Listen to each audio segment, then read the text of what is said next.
Vũ khí. Vũ khí.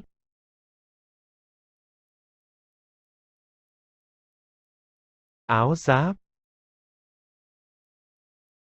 Áo giáp.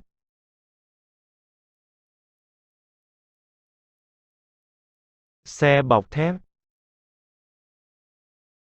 Xe bọc thép.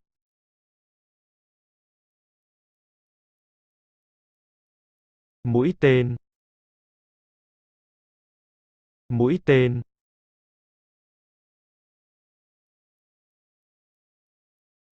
Rìu.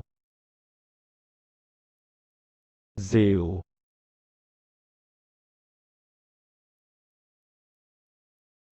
Lưỡi lê. Lưỡi lê.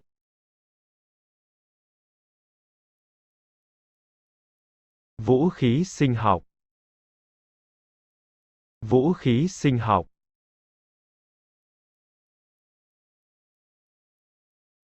Bom. Bom.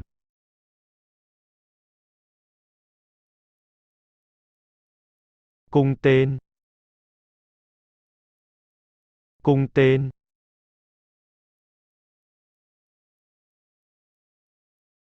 Viên đạn. Viên đạn.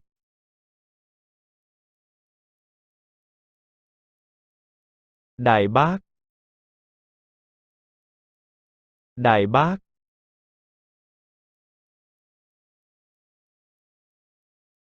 Dây xích.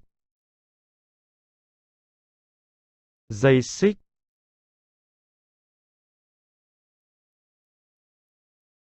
Nỏ. Nỏ.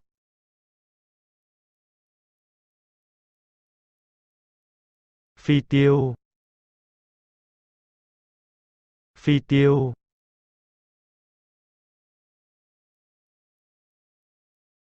Chất nổ.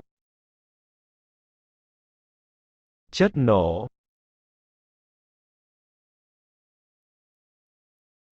Máy bay chiến đấu. Máy bay chiến đấu.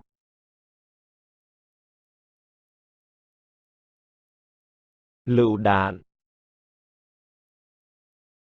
Lựu đạn.